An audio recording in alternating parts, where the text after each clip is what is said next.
Ni meje. Za dobre ideje.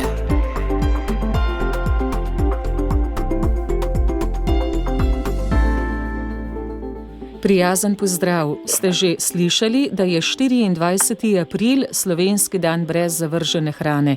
V to bomo vstopili tudi v tokratni rubriki. Pozdravljam pa gospo Evo Pečovnik z podjetja Lidl Slovenija. Lep pozdrav vsem poslušalcem. Odkot ideja, gospa Eva, da tudi vaše podjetje doda svoje k osveščanju za odgovornejši pristop do hrane, do tega, kar nas drži pokonci in ohranja življenje nenazadnje?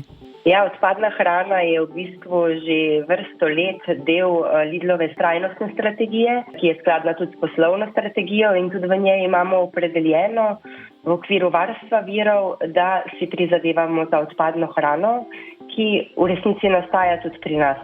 Imamo vrsto sistemskih ukrepov, s katerimi zmanjšujemo odpadno hrano. Že vrsto let pa tudi ozaveščamo javnost o tem, kako zmanjševati te količine odpadne hrane, ker vsi vemo, da je to en velik problem tudi v Sloveniji. Našo partnersko organizacijo Ekošolo že 11. leto izvajamo program Hrana ni za tjaven dan, v katerem otroke vrtcev, osnovnih šol in tudi srednjih šol, pa tudi njihove starše ozaveščamo o tem, da je hrana v bistvu vrednota in kako ravnati. In iz tega se je potem rodila ideja, zakaj pa ne bi obeleževali nek dan, ki bi bil namenjen samo temu ozaveščanju o manj odpadne hrane. Smo se takrat povezali skupaj z Ekošolo, to so podprli tudi nekateri drugi naši partnerji in uspelo nam je skupaj, da je potem vlada leta 2023 ta dan tudi uradno razglasila za slovenski dan brez zavržene hrane. Kaj vi opažate, koliko hrane ostane? Naš odnos potrošnikov do nje?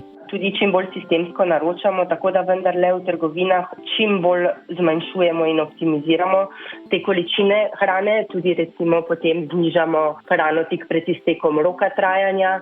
Kupcu ponudimo možnost, da jo kupi po bolj znižani ceni in na ta način tudi sam ravna odgovorno. In opažamo, da kupci radi posegajo po znižani hrani in so tudi vedno bolj ozaveščeni, o čemer pričajo tudi nekatere naše interne raziskave. Ta delež ljudi, ki na teden recimo zavržejo hrano oziroma količine te zavržene hrane se po naših raziskavah iz leta v leto znižujejo. Tako da vidi se, da smo na dobri poti, pa čeprav po drugi strani se je pa na ravni Slovenije delež zavržene hrane v posameznih gospodinjstvih pa iz predlani na lani celo malo dvignil. Tako da mislim, da še imamo skupaj nekaj dela in če se skupaj povezujemo, kar je tudi slogan letošnje kampanje ob slovenskem dnevu brez zavržene hrane, Hranozavest nas povezuje, da nam bo potem uspelo vzpostaviti nek krog in na dolgi rok zniževati odpadno hrano. Hranozavest, torej nov izraz, ki preprosto izkazuje osveščen odnos do hrane, za manj odpadne hrane in za uravnotežen življenjski slog. Prepoznavamo, da ste v Lidlu Slovenija vključeni v kar nekaj inovativnih konceptov. Kar ne uspemo odprodati in je še vedno užitno za nadaljno uporabo, potem doniramo tudi humanitarnim organizacijam, ki jo razdelijo naprej ljudem, ki jo potrebujejo. Gre predvsem za kruh, mlečne izdelke, tudi sadje in zelenjavo, tudi nekatere druge izdelke.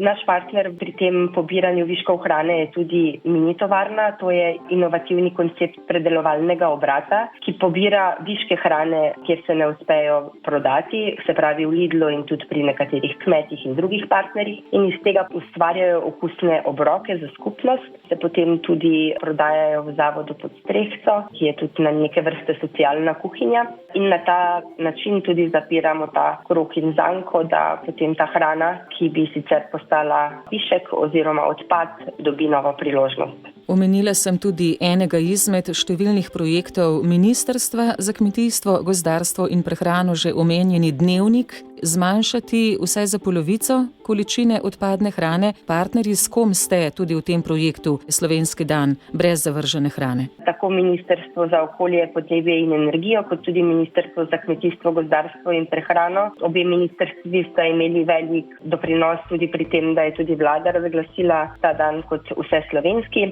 Ostali partnerji pa so še, kot omenjeno, Ekošola, Ekologi brez meja, tudi Zveza prijateljev mladine, E3 skupina z mini tovarno ki smo jo že omenili, in tudi tam mestni plakati. Vsi skupaj se povezujemo ob tem dnevu in tudi vsak na svoj način na ta dan, slovenski dan brez zavržene hrane, ozavešča o tej problematiki in si z različnimi aktivnosti prizadeva k temu skupnemu cilju. Eva Pečovnik z podjetja Lidl Slovenija, še sklepna misel, kako ne nas nagovarjajo nenazadnje omenjeni plakati, številne druge akcije, tudi vaši zelo inovativni koncepti. Da res razmislimo o tem, da je hrana vrednota, kako lahko zmanjšujemo količine odpadne hrane, kako se v resnici lahko bolj ozaveščeno prehranjujemo, načrtujemo svoje obroke vnaprej, da lahko damo prednost živilom, ki so tudi bolj bogata z nekimi hranljivimi stvarmi in se pa skupaj odločimo za neko trajnostno izbiro in smo na ta način hranozavestni in to predajamo naprej tudi morda na prihodnje generacije.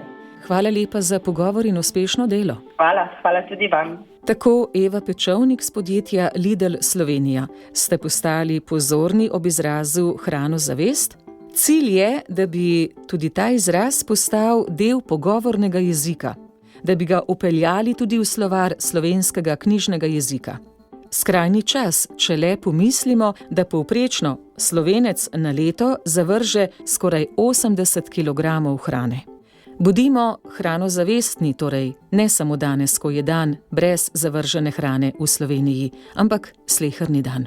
Posebej ob dejstvu, da na svetu trpi več kot 700 milijonov ljudi zaradi lakote in podhranjenosti. Ni meje